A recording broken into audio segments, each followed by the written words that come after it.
Welcome, everybody. This is a really exciting evening.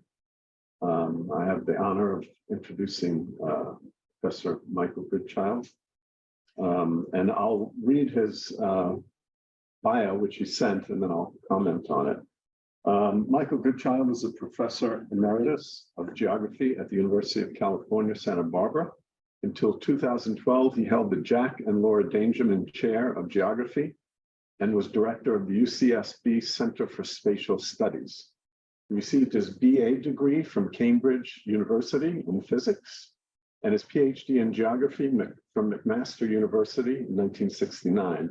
His research and teaching interests focus on issues in geographic information science, including uncertainty in geographic information, discrete global grids, and volunteer geographic information system. He has directed or co-directed several large funded projects, including the National Center for Geographic Information and Analysis, the Alexandria Digital Library, and the Center for Spatially Integrated Social Sciences.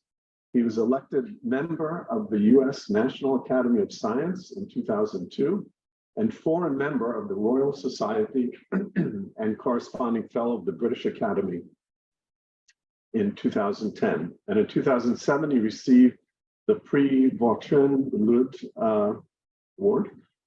He has published over 550 books and articles. He moved to Seattle upon retirement in 2012 and currently holds part-time positions as research professor at Arizona State University and as distinguished chair professor at Hong Kong Polytech University. Quite the CV, quite the bio, but it in some ways it doesn't tell the whole story because Mike, what Mike has done, Professor Goodchild has done really is help define who we are as a discipline. He literally coined the term geographic information science and helped define what that meant. And I think that was a real game changer in our discipline. He's been the intellectual leader of our discipline for decades now. And I can't think of anybody who's had more impact on our discipline than Mike. I think I was trying to come up with an analogy, and you know linguistics, Noam Chomsky is to linguistics what Richard Dyson is to physics, what E.O. Wilson is to biology, what Mike Goodchild is to geographic information science. He's one of the great scientists of our time and a true leader of our discipline. Students who have taken our theory course in geographic information science, we spend the first couple lectures on Mike's work, and it's really the thread that follows the whole semester. His body of work is influenced us in so many different ways. So it's a great pleasure and honor to introduce Professor Mike Goodchild. Good.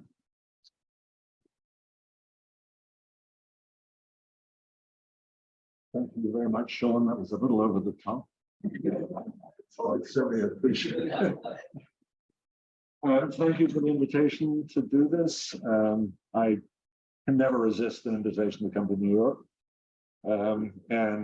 It's been several years since I've been here, of course, because of the pandemic. And it's really nice to be back in Hunter after, I guess, probably 20 years. The topic today is geoethics.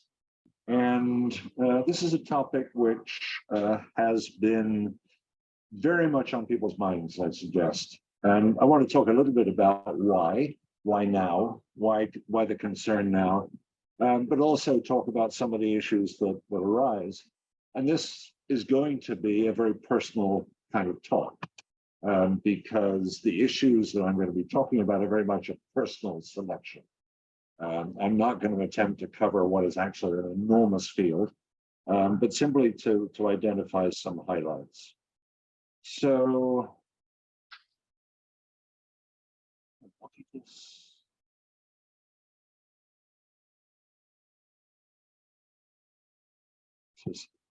might be on the Zoom screen instead of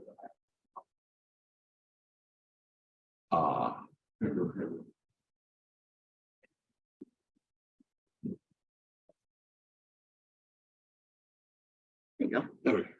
What did you hit? The next key. Oh, Just that. so the GeoEthics Project is something that started a few years ago as a collaboration between ESRI, the American Association of Geographers, and UC Santa Barbara. And it has an organizing committee. I won't talk in detail about any of them particularly, except for Professor Herbert, who is here. Thank you very much for coming. The idea was to focus on some of the ethical issues that arise in the use of geospatial technology. So why now? And number one will always be, I think, privacy and surveillance. So there's been a lot of concern about the potential of geotechnology for privacy and surveillance. It's been there, it's been talked about for a long time. Why particularly now? Because I think, particularly in the US, we are failing to regulate, to ensure that privacy and surveillance are not overwhelmingly present. And as I go through this, I think you'll see how serious this problem is.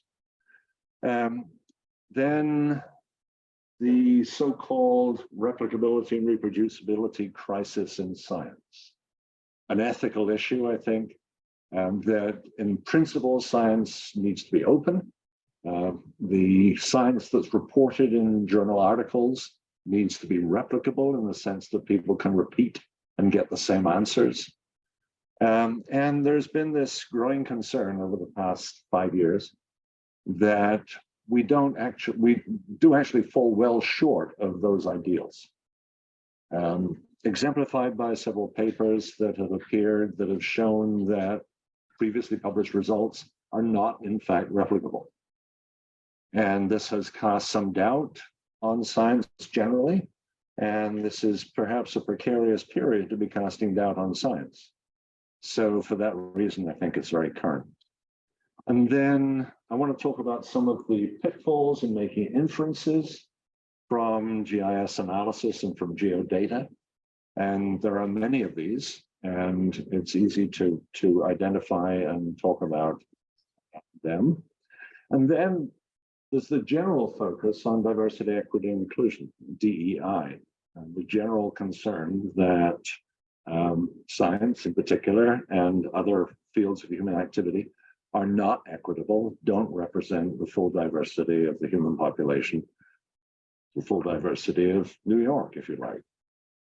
And then finally, the rapid growth of artificial intelligence and machine learning, tools like ChatGPT, which are raising numerous ethical issues, and particularly when they're applied to geographic problems in what we call GeoAI, the use of artificial intelligence and machine learning to tackle problems in the geographical geospatial sciences. So lots and lots and lots of potential. This is a topic that's concerned people for a long time, and there are some much earlier efforts. So the Urban and Regional Information Systems Association, URISA, has a code of ethics which it published in 2003, which covers the responsibilities of people working in this field, obligations to society at large, to employers and funders, to colleagues and partners and professions, and to other individuals in society, including partners, family, and much more broadly. And then, much more recently, the American Geographical Society has what it calls its Ethical Geo Project, and it has published something that's called the Locus Charter, which is in effect a checklist that you can apply to any particular project to see how ethical you are being. So I won't try to draw attention to any of that, but here are 10 points forming in many ways a checklist. So if you're interested in pursuing a project and you want to know what kinds of ethical issues it raises, here's a guide. And it's readily accessible on the web, and it's easy to access. So I'm painting here on a vast canvas. There's lots and lots and lots of issues which either are specific to the geospatial world or are general, like DEI. And how then should we prioritize? So I want to focus particularly on the geospatial issues. So I don't want to try to identify any particular ways in which geospatial efforts are not equitable, for example, but I will have some examples. How to prioritize, and as I suggested at the outset, I'm going to, in a sense, do that personally. And I want to talk to some extent about the result of this GeoEthics project, which to date has been this summit, which we held in Santa Barbara last June 27 to 29, and which was organized around 4 subtopics. So again, we're being selective here, and this really is inevitable. One thing we were interested in doing was finding out what research was needed. What kinds of processes do we not yet understand, and we need to understand better in order to be ethical? And hopefully you'll see some of that coming out in this talk. And then what to do about education and training, how to introduce more ethical issues into classes, and what to do about the state of federal and state regulation. What kinds of regulations can we advocate? And this is a very active area right now. I know in the state of Washington, we are currently looking at legislation to restrict access and surveillance and to be more ethical. And then this is more the equity issue of how to introduce the people who've traditionally not been major stakeholders in this field and non-traditional and indigenous populations. And there's a report, and one of the amazing things about this summit, which lasted 3 days and had about 30 people at it, was that we actually left the meeting with a 23,000 word report. I've never seen anything like that before. And the danger when you run a workshop like that is that you always kick the writing of the report down the street and promise to do it later. And it was incredible to me that we actually did this there and then. So it's online, and there is also a set of materials which you can access if you were interested in introducing ethical discussions into classes. So here's an outline of what I want to do today.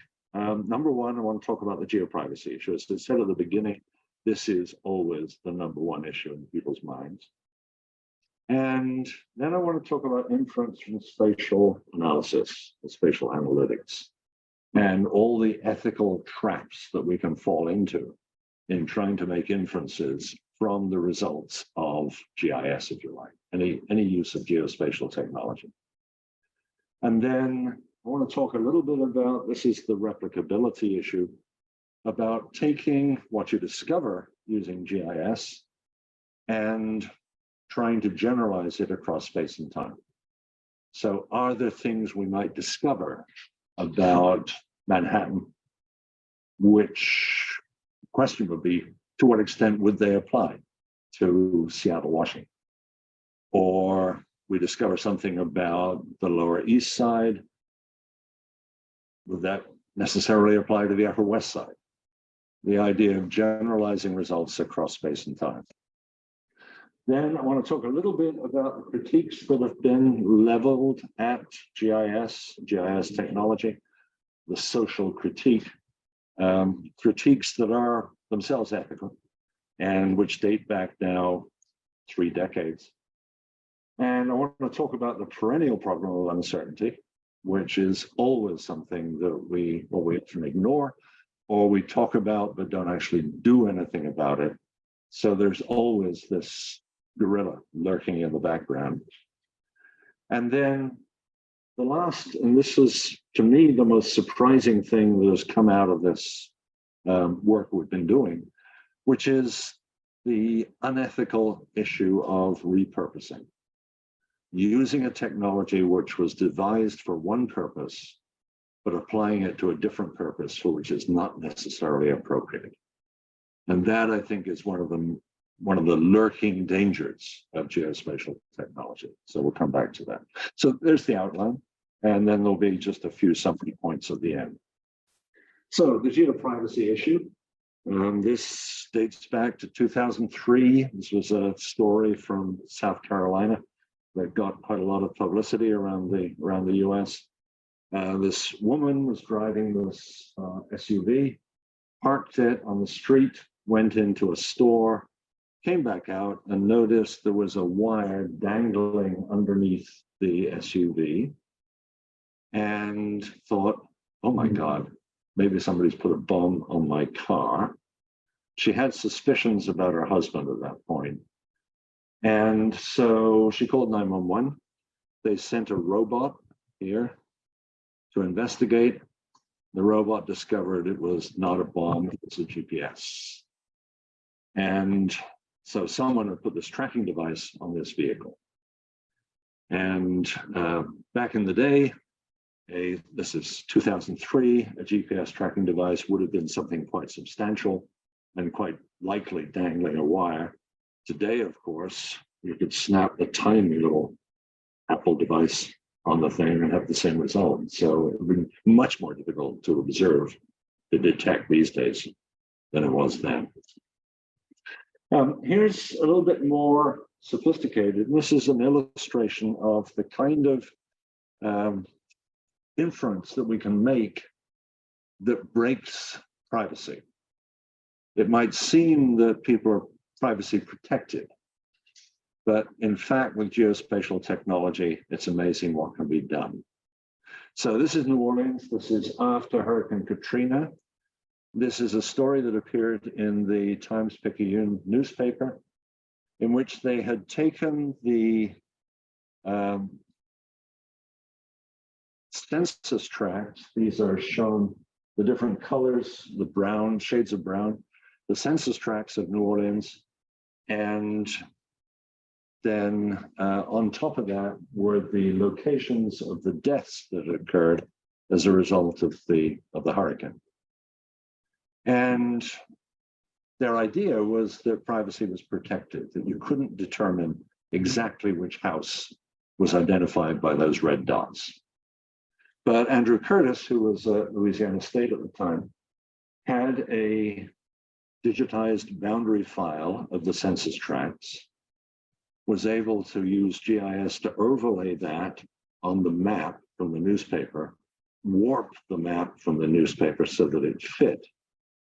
And as a result, figure out the locations of those red dots to approximately 10 meters. So what appeared to be anonymity was fairly easily broken, and broken by linking one data set to another. The newspaper had felt that because they were publishing a story in a newspaper, this was newsprint, this was going to be warped and unrecognizable. In fact, it became possible to do a very accurate pinpointing of each of those dots. So the danger here then is that in coupling data sets together, we can break anonymity, we can re-identify individuals to an extent that we wouldn't have thought intuitive. So run that forward, and this is a story from the New York Times in December of 2018, in which the Times had obtained approximately 300 million pings. And each of those pings is a record that a certain device was at a certain location. So you think that's anonymous, but no, it's not. Because what has happened here is that the New York Times has selected all of the 8,000 pings from a single device and provided then a map, which in effect is a map of the tracks of this individual. And it is trivial, therefore, to figure out where this person lives, figure out where this person's boyfriend lives, where this person's doctor lives, and essentially what somebody was doing in each of those trips. And you might think that's fine, except that this kind of data is being generated all the time by your smartphone, particularly if you have not turned off the geolocation aspects of an app when you acquired it, and is being aggregated and then sold on by, last time I looked, about 75 companies, each of which was assembling this kind of data and selling it on to marketers.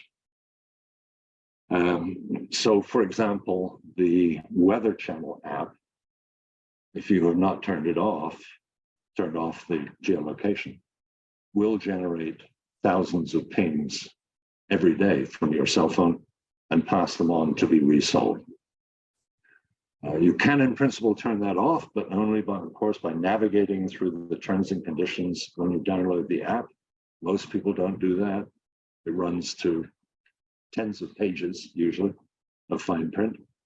And so here is an industry. And stopping this industry is very difficult. If this bothers you, that this is going on, it's very difficult to see how it could be regulated out of existence. Here's, in this particular case, here's the house that this person lives in. And New York Times approached the person and got her permission to be actually identified in the story. Now, you might think, okay, let's be a little skeptical about this, because that's a single family residence and it's sitting on a fairly large parcel. So if it was, for example, an apartment building, the GPS would not be accurate enough to do this. You couldn't uniquely identify the person. So it's difficult in GPS to identify the floor of the apartment building that they're living on, and all sorts of things will get in the way. But here, for example, is the advertising that comes from the company that's doing the assembling, selling it on to potential users. And notice some of the words. The data they're offering is uber precise and accurate. Well, no, it's not. The cell phone in your pocket is certainly not much better than 10 meters. But they're claiming 1 meter, which no, you can't get from a typical cell phone. And then there's who might use this? Well, the types of people who are interested in purchasing, for example, minivans. So this is feeding the marketing industry, and it's feeding it in a very lucrative way. So one of the surprising things to me when I got involved in this is to discover who owns the Weather Channel. It's IBM, because IBM is interested in the data that the Weather Channel generates and the value of those data. So just a few little examples that come from the sort of things I've been doing, or in this case, Lina Lee, one of my students, was doing over the years. So each of the red dots, and they won't be very conspicuous, but there's a group of them here, and there's a group of them here. And these are red dots from one device. And over a period of, I think, about a month. And it's pretty clear that these must represent where the person lives. But you'd be hard put to say whether it's this house or this house. So we're dealing with some pretty fuzzy data here, not anywhere near as precise, uber precise, as that marketing stuff would have suggested. And what about this? Is this maybe a bus stop where the person hangs out and tweets? Or is it maybe a coffee shop? But there's a lot of issues here in trying to make inferences. And here's another example. This is one person or one device again, spread out over quite a large area of Los Angeles. What's going on here? This person is probably a student at Cal State, LA. But it's probable, I would think, that the geolocation here is not actually GPS. It may be triangulation from cell phone towers, which is another technology, but which only reaches about 100-meter accuracy. So there's an accuracy problem. And here to illustrate that is a walk I did one evening in Chicago from a sushi bar up here to my hotel. And I challenge you to figure out what I was doing, because you can see that the accuracy of the GPS is way off because of the tall buildings. And it would be really hard, I think, to get any confidence about why I was there. There are several hotels that are very close to that point, or what I was doing there. So when you see these kind of data being interpreted in terms of, oh, this person clearly went from the sushi bar to the hotel. No, it's nowhere near like that. I was tracking myself this morning walking around Manhattan, and Manhattan is far worse than this, because the taller buildings, again, are badly distorting the GPS signal. Right. So what have we done about this? Well, one of the things we've done is HIPAA. And HIPAA is an attempt, well, some of the clauses in HIPAA are an attempt to regulate privacy, preserve privacy. And essentially what's going on here is an attempt to balance the individual's interest in keeping health information confidential, which in the US health system is pretty critical, with other benefits, including healthcare research. So how do you protect privacy and at the same time allow people to do research? And that's the basic question. And if you look at HIPAA, it really goes over the top. There are 18 different variables which must be suppressed because they can potentially, either singly or in combination, reveal identity. So you cannot tag a medical record with a name or address or telephone number, et cetera, et cetera, et cetera. Because all of those could be used to break the confidentiality of an individual. And HIPAA specifically looks at two alternatives, which are both standard ways of addressing this. You can protect people's privacy by aggregating data, and you can protect people's privacy by masking locations. And so when you want to aggregate, you might aggregate, for example, to blocks or block groups or census tracts. And in each of these cases, you will hope to protect the privacy of individual records.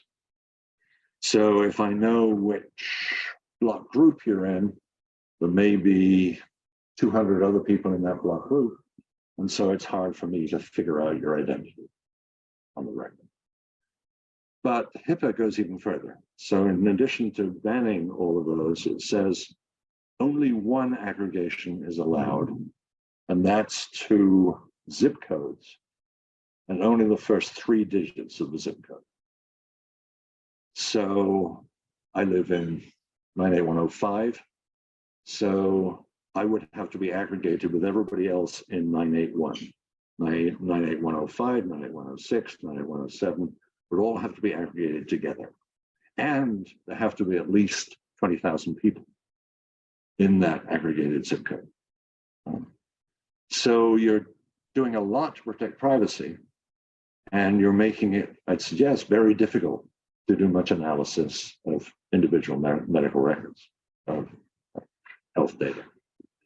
Then the other is masking, where you take the locations and you replace them, and typically by randomly generating nearby locations. So you blur the locations, you mask the locations in order to protect privacy. So here's, though, the big question: what types of analysis are best enabled by each of these two options? So when I aggregate, what does this really allow me to do? And when I mask, what does it allow me to do? And that's, of course, a question which depends on what you want to do. So in any given application, one of these is probably going to be preferable because it allows the patterns to shine through and not be destroyed by the aggregation or the masking. So I want to talk a little bit about this problem And this is really the first example of this general issue of inference. This is the city of Wuhan in China. This is the Yangtze River. And these are data on some of the first instances, the first cases of COVID in 2020, in the early days of the outbreak. And they appear to be concentrated around one location. And that location happens to be the location of the market, which has always, well, for a long time, been part of the discussion about how COVID originated. Did it come from the market and from the wild animals that were being sold in the market? And the evidence here appears to be in support of that. You would expect that if the outbreak is here, then people nearby who use that market would be the first to get the disease. This was published in the New York Times. There's quite a detailed documentation behind it, but I want to come back to it later because I wanted to use it as an example of drawing an inference from spatial analysis. There are a lot of questions you might ask. How were those individuals selected? How accurately were the locations identified? Was any effort made to mask the locations? They're clearly not aggregated, but they may have been masked. So there's a lot of questions that you might ask about this, and we will ask in a moment. So this is generally about inference, and it's about then drawing conclusions from geospatial data, drawing conclusions from the various kinds of analysis we can do using GIS. What are the ethical dangers? How might you end up with the wrong inference? What are the ethics of inference? And to what extent are what kinds of ethical issues are involved? For example, are we talking about being biased by some preconceived idea? Was that picture published in the New York Times because somebody wanted to make the case that the COVID came from that market? Or have we simply made false inferences from the data? So lots and lots of ways in which ethical issues can arise. So let me step back a bit, and this is an illustration that Rick Church from UCSB has been using. You may recognize Seattle. This is downtown Seattle here, and Lake Washington and Puget Sound.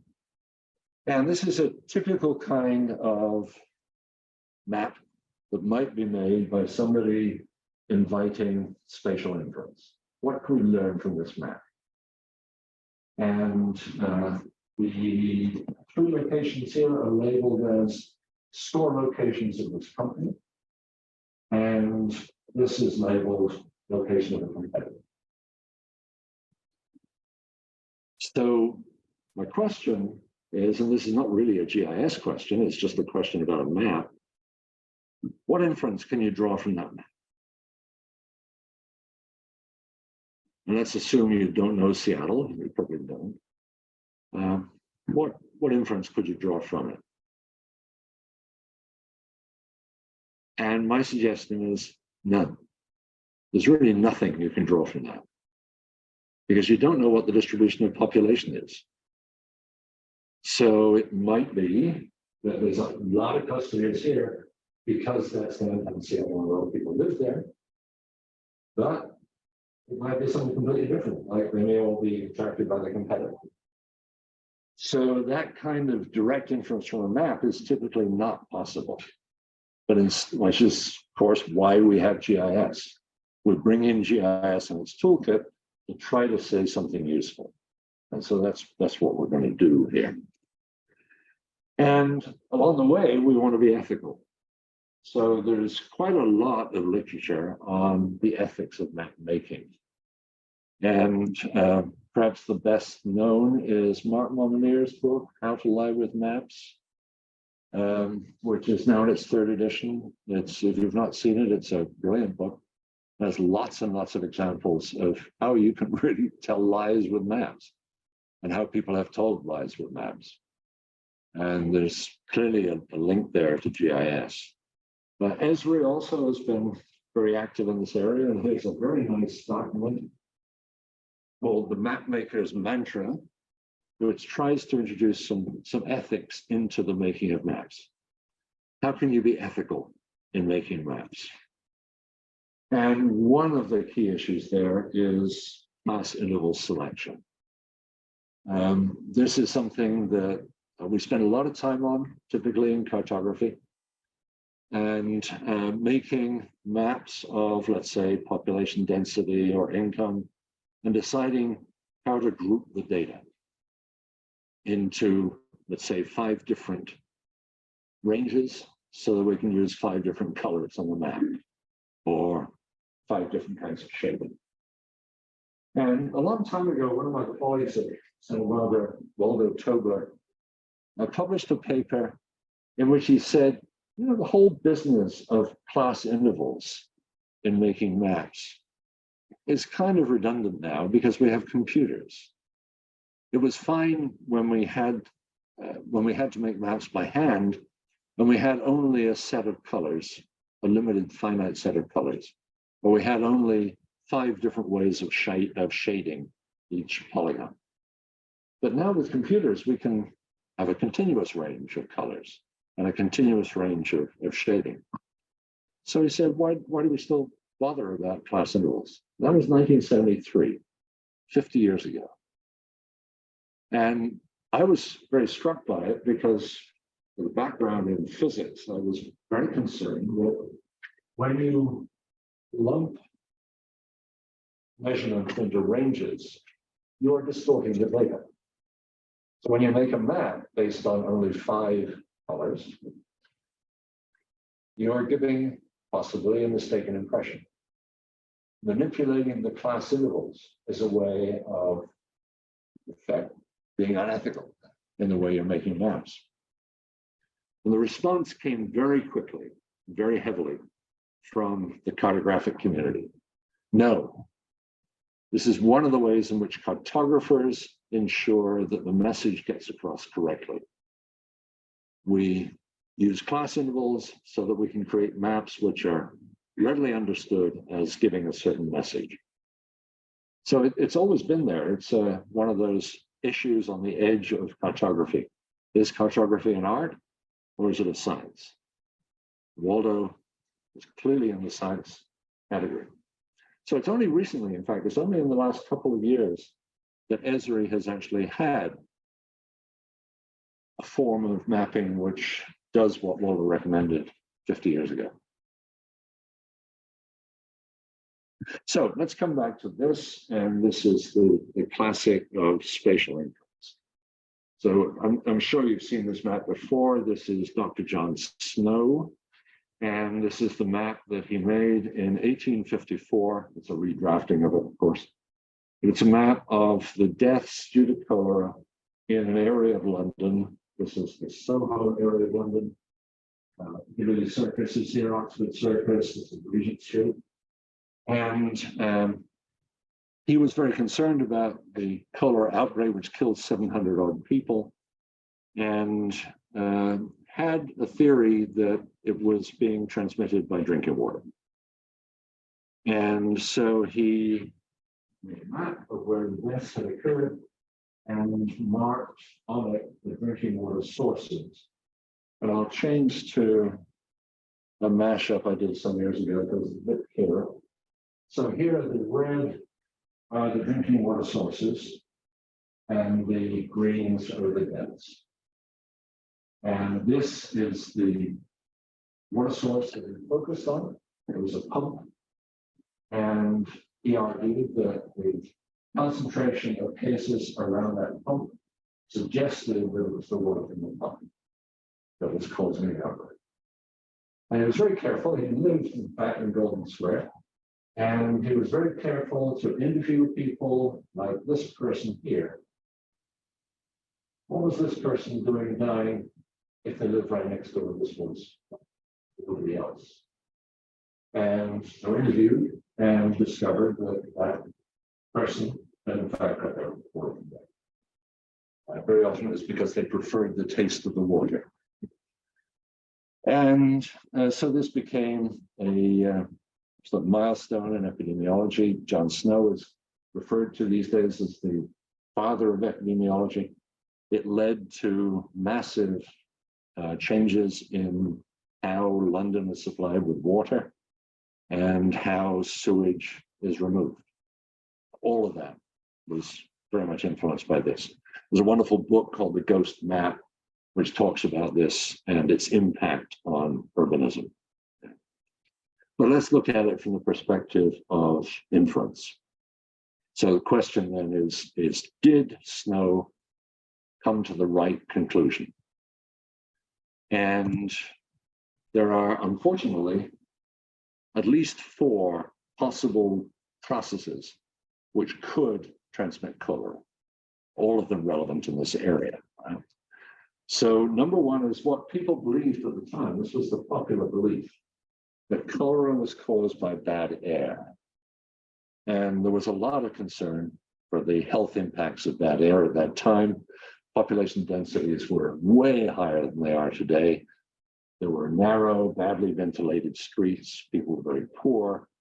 And so it made sense to point to air.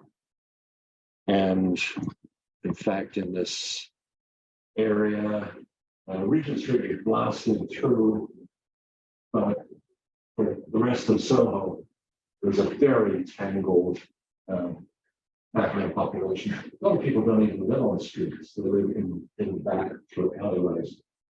So you can see that the density was a real problem at that time. So that was the first.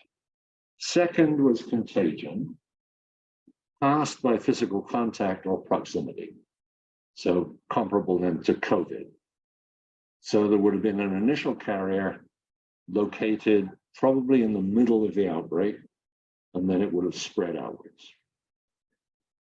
Something we might deal with if we knew the date of each death, because then we might be able to see in a GIS analysis, we might be able to see the disease spreading outwards.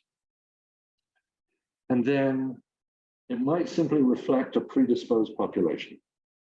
So the people who died may have been elderly people, children, compromised immune systems, and they just happen to live in that part of Soho. And then I wish there was a way of getting rid of the thing at the bottom. Do you know if there is?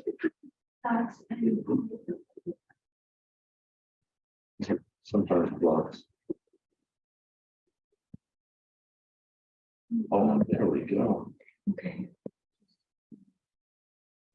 Oh, brilliant. All right, so 4 possible, and this is the one, of course, that Snow picked on. It was the water supply on Broad Street, and but it's only 1 of 4. And there's a principle here, and it's called the principle of equifinality, that for any spatial pattern, which is what we deal with in GIS all the time, for any spatial pattern, there will always be more than one process to explain the same pattern. So this is ripe for making the wrong inference. It's ripe for supporting an inference that you were committed to before you even began. So here's, I think, a very good example of an ethical issue of inference. And you can say, of course, exactly the same thing as this for the COVID case in Wuhan. And it's interesting, in fact, that today, this very day, there's an op-ed in the New York Times again about the source of COVID in Wuhan, whether it was the viral lab or whether it was the market. Has been coming back and back and back. And recently, I think there was a poll that showed that 2/3 of Americans think it was the viral lab, despite that kind of evidence. So here's the pump. This is me last year. It's a replica of the pump, and it's no longer Broad Street, it's Broadwick Street, and it's been extensively rebuilt after the bombing in World War II. but it's right outside the John Snow pub. So if you're ever in London, in Soho, it's well worth a visit. You can buy the T-shirt and have a drink on John Snow. So how did Snow pick his preferred inference, right? We're talking about 4 possibilities. How did he land on the right one? Well, actually, he turned the experiment from a natural experiment into a controlled experiment. He got into the system and locked the pump. And as a result, the outbreak died out. Unfortunately, of course, this is something you could not do today. There's no way you could take charge like that. You would have to go through the an institutional ethics review if it was under college. All sorts of things would stand in your way. And also then the question of, did he really explore other options? He went straight for the pump. Was that reasonable given the strength of the evidence that he had? So the principle of equifinality, there will always be many processes that can account for the same spatial pattern. And this is always going to be an issue in drawing inferences from what we term cross-sectional data, spatial data obtained at one point in time. So with that, I want to talk briefly about some of the other principles that impact inference, because these are things that anyone armed with the tools of GIS should know about. And another is the ecological fallacy. This is really badly misnamed because it has nothing to do with the current meaning of the word ecology. Ecology has shifted now so that it means having to do with the environment. And this is a very different meaning of ecological. It simply refers to aggregate. It's ecological in the sense that it deals with aggregates. So the ecological fallacy is to look at a correlation between some aspect of aggregated data, and to infer that it applies to the individual.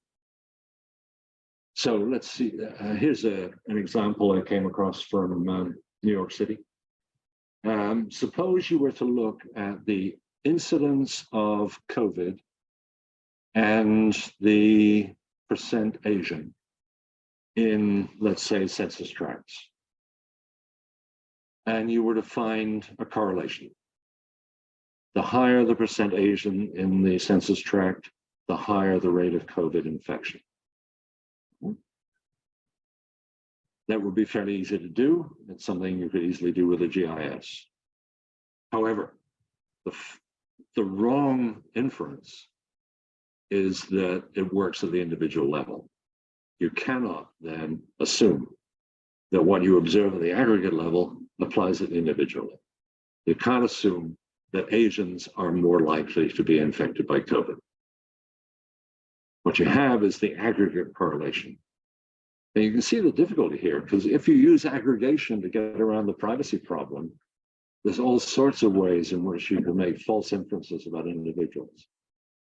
So this is, you will find, I think, some people who have claimed to have solved the ecological fallacy, but they haven't really. What they've done is to apply some fairly narrow models instead of looking at it generally.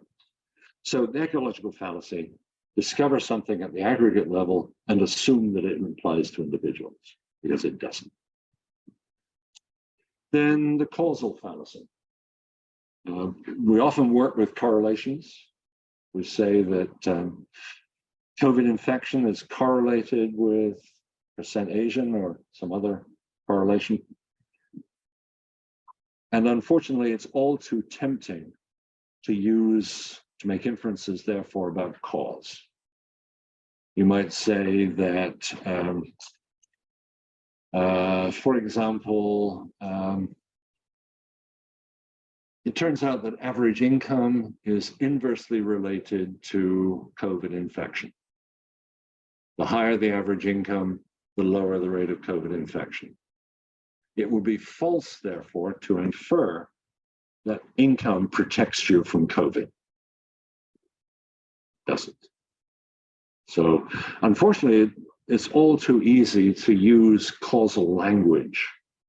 So to say that income explains COVID or income impacts COVID, all of these are causal language. And it's very difficult to avoid. It's so tempting to say that what we've discovered is a causal relationship. Again, you'll find various ways people have argued allow you to get around this problem.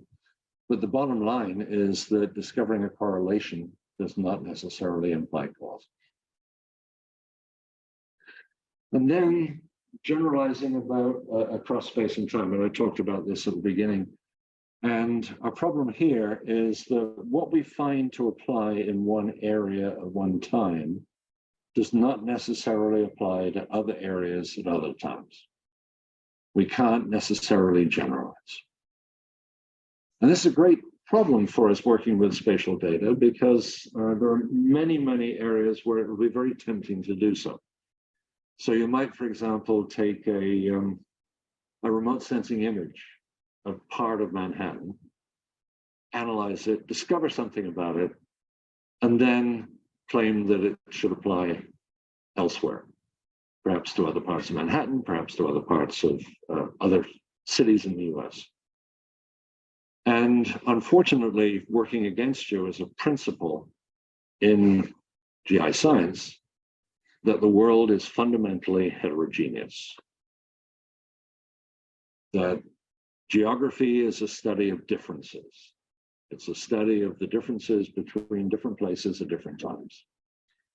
And to ignore that, you do so at your peril, of course. I've been favoring the term weak replicability.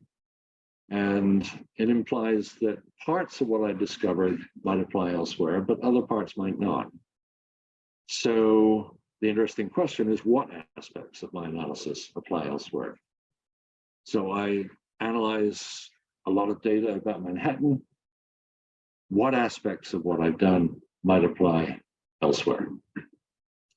And another corollary is to say, this is an interesting part of what we might call the find similar function of GIS. And GIS is a very powerful technology for finding similar situations in other parts of the world. We tend to think that nearby things are similar, but also distant things can be similar provided the conditions are similar. So what other cities in the US are like Manhattan? The obvious answer is there's nowhere like Manhattan. But it's, I think, a very interesting question given the tools of GIS. And given the tools of GIS have become so global and the data has become so global and so rich, that find similar task, I think, is something we should be using more. I got very involved in it back in decades ago when I was doing a lot of market analysis, location analysis for companies. I was working for companies like Wendy's and trying to recommend for them new locations that they should develop. And one of the methods that they were keenest on was what they call the analog method. And what it basically amounted to was find similar. So if you've got a Wendy's store that's doing well in Detroit, a particular area of Detroit, look for similar locations around the country. Look for analogous locations. Locations that are similar in terms of demographics and in terms of where they sit with respect to streets. Corner locations, obviously, are hot locations for fast food. And that's something that a GIS can be very clever and very powerful at working towards. So generalizing across space and time, something to be very careful about, but at the same time, part of a basic principle of geography. Now, one element of ethical behavior that anyone who is an academic, anyone who is doing research, publishing research, needs to think a lot about, and that's the peer review process. So this is the process by which reviewers and editors analyze, read, assess papers before they're published. And the great difficulty here is that this process used to assume that the reviewers and the editors were the judges of whether the papers met every standard of science. And unfortunately, for various reasons, this has faded. So in principle, research should always be reported in sufficient detail to allow someone else to repeat the work and obtain similar results. That's a principle of openness, and it was drilled into me in high school over half a century ago. And it's something today I still think is one of the goals of science. But, and today, of course, there are many buts. So the first but, too few authors these days are fully aware of all the details of the research. Are you fully aware of exactly what your software is doing if you didn't write the software?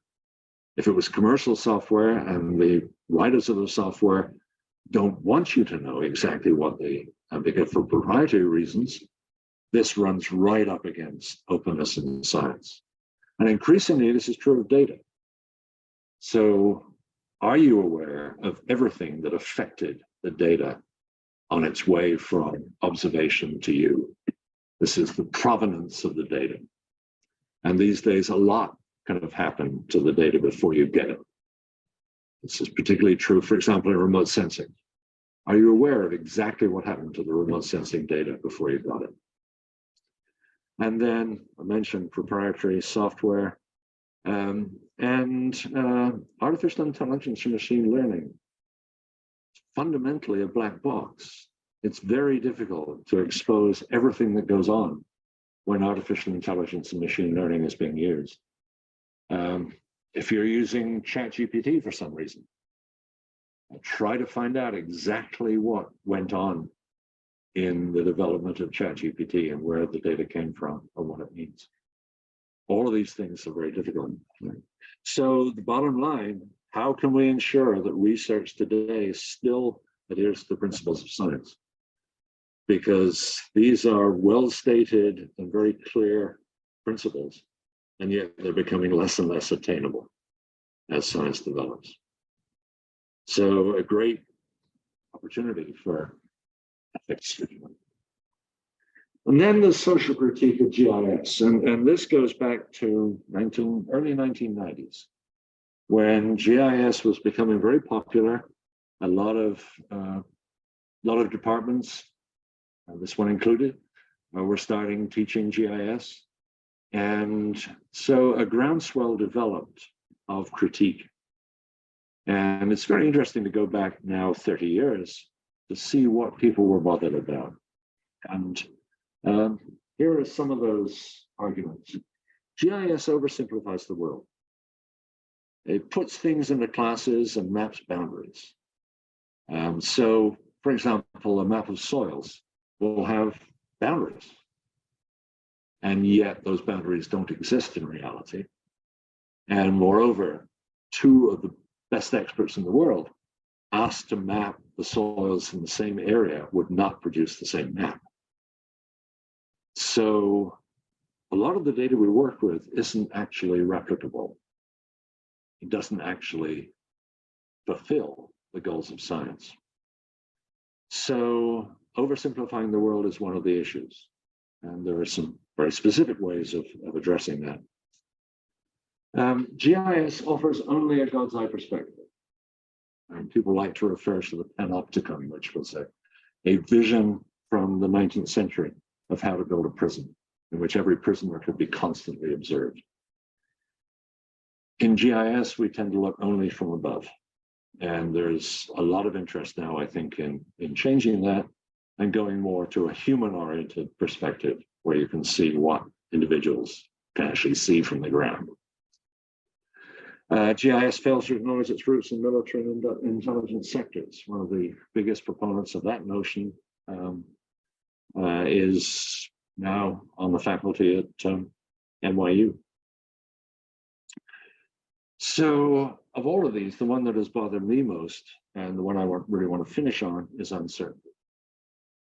So it is true that we cannot measure location perfectly, and we will never measure location perfectly. So every time we try to measure location, we may get more accurate, but we will never be perfect. So all geospatial data are uncertain to some degree, and it's therefore unethical to ignore it, to present results as if they were absolutely true. So if, for example, you ever see a latitude and longitude resolved to, let's say, 10 decimal places, that just providing that information to me is unethical, because the 10th decimal place of latitude and longitude is smaller than you can see. And there's no way we can measure location to that kind of accuracy. The most, in terms of latitude and longitude decimal places, that I would even consider is 5. Because 5, the 5th decimal place of latitude and longitude, corresponds to 1 meter, approximately. Uncertainty will propagate through analysis and lead to uncertain results. And the more uncertain, the more analysis there is, the more the uncertainty. Very often in doing analysis, you have to do things like resample or interpolate, and all of those introduce uncertainty. And it can be difficult to display uncertainty visually. This has been a recurring problem because when you do things to maps, like blur things on a map, people tend not to believe that that's representing uncertainty. People expect maps to be perfect. And it's very difficult to devise ways of conveying information about uncertainty. So here's just a little example that I came up with probably about 20 years ago now. These are 7 different databases of this is US 101, California State Routes 217, and each of the 7 databases is a different color. And all of these are commercially available, and all of these claim to be perfect. No information about uncertainty. One of the interesting things here, though, is, and this is something with really deep ramifications, is if you look at the 3 versions of this street here, they all have the same basic shape. It's just been displaced. And that's generally true. It's generally true that each of these preserves the shape, but simply displaces the whole. And if you think about it, that's the way it has to be. Because if we introduce, let's say, that's probably about 30 meters. If we introduce a 30-meter distortion, you would immediately reject it, because we know that streets are smooth, smooth curves. And yet, it doesn't bother us terribly that they've been shifted until we superimpose them on a screen like that. And so there's a bottom line principle here. And the principle is that local accuracy is always better than absolute accuracy. This street has been shifted because the absolute accuracy, distance from the equator and distance from the Greenwich meridian, those are relatively poorly measured.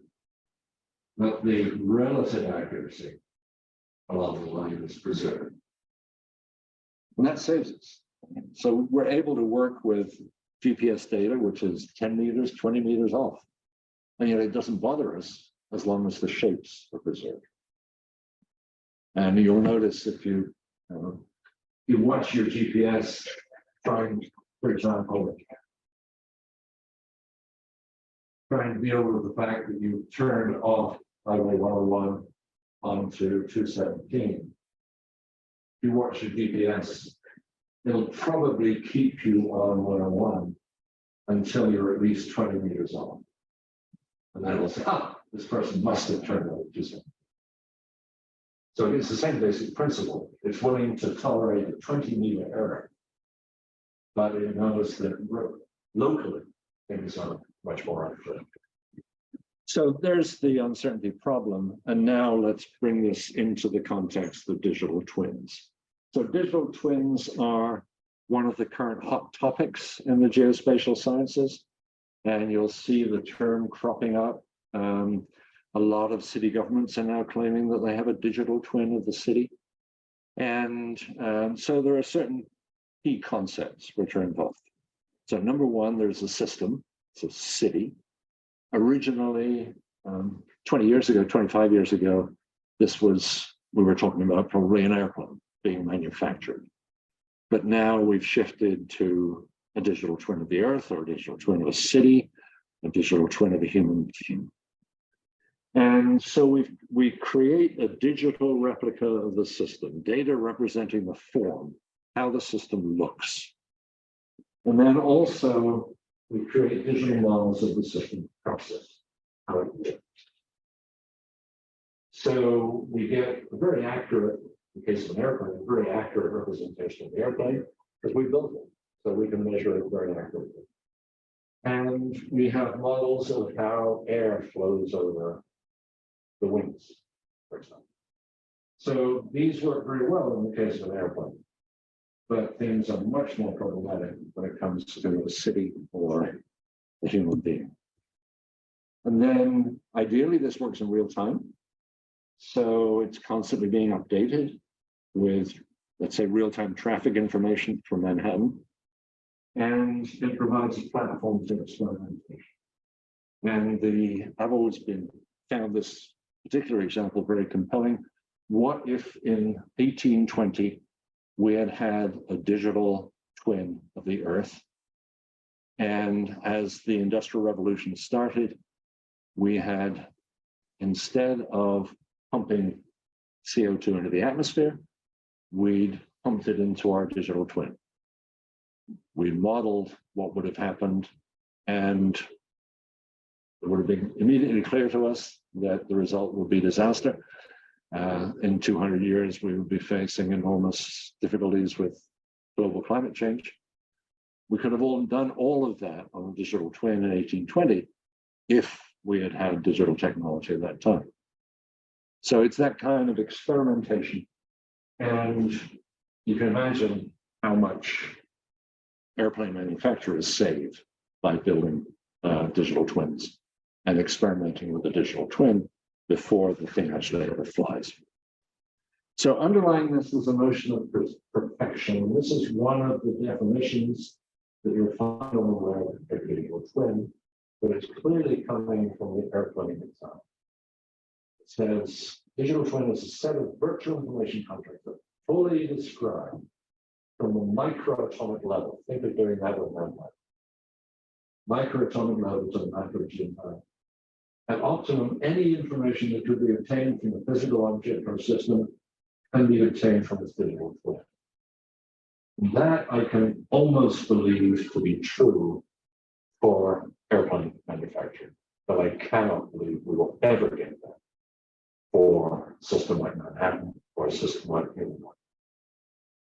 So there's an interesting reference here to Alan Turing, one of the fathers of computer science, and what's often referred to as the Turing test.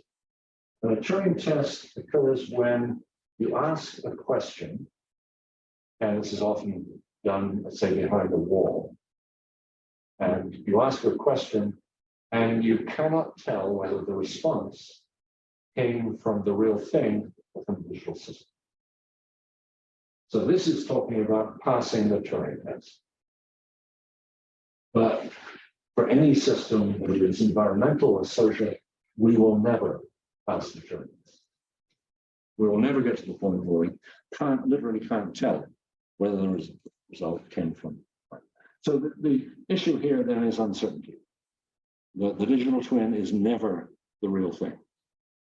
And it comes down, if you like, to an old saying in geography, The map is not the territory. We usually attribute it to Alan Korzybski in 1933. What it's in fact saying is that you can never make a map which is a visual twin. There will always be differences between them.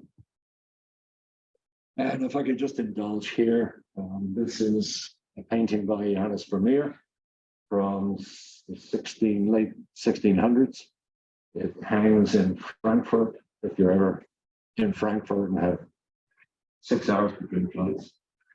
And it shows, it's titled The Geographer, and it shows the geographer with maps or globes.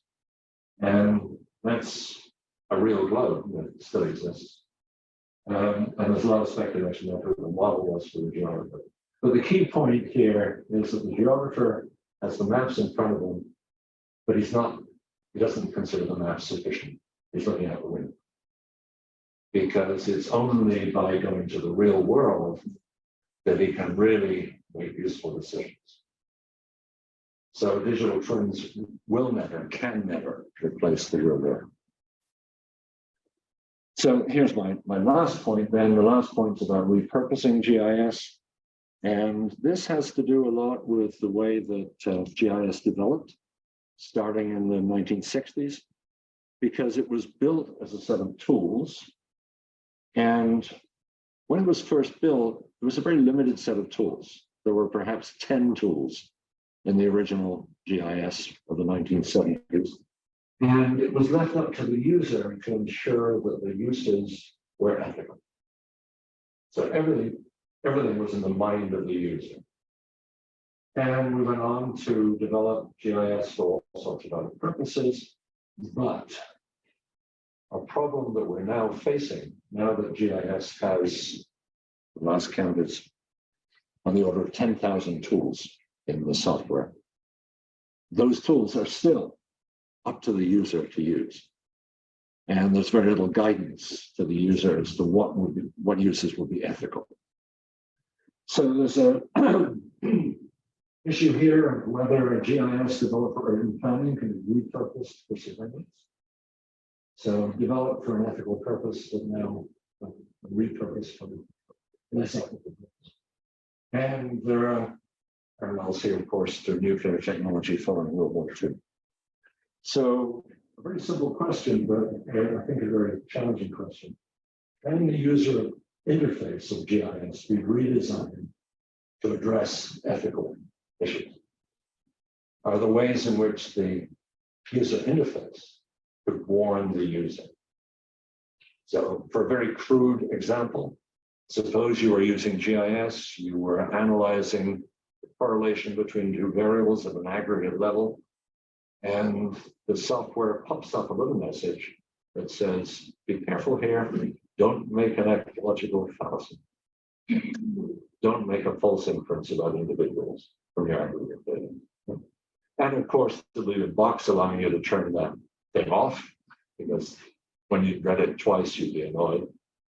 And but it is a way in which we could try to ensure that a technology developed for tools without reference to purpose is nevertheless sensitive to purpose. And then I mentioned diversity, equity, and inclusion in the beginning. This is, of course, an issue for everything right now. But there are some interesting questions that are relevant to GIS. If Roger Tomlinson was the father of GIS, he was the mother. It is, I believe, impossible to find any woman who had a direct contribution to GIS prior to 1990. There are, of course, relationships. Roger Tomlinson was married and so forth, but very little recognition of a woman who had significant impact. And then this one, what would indigenous GIS look like? I can talk about that at length. So here, just a few summary points. Number one, ethics needs to pervade all aspects of GIS practice. Unfortunately, all too often, it's the last lecture of the class, the last chapter in the book. it needs to be part of everything, something constantly concerned. Ethical issues are a vast canvas. They extend well beyond concerns about privacy. And the last one, perhaps the most important, many ethical issues can only be resolved by you, the user, and helped perhaps by the developer. So thank you very much for your attention. I hope this was helpful.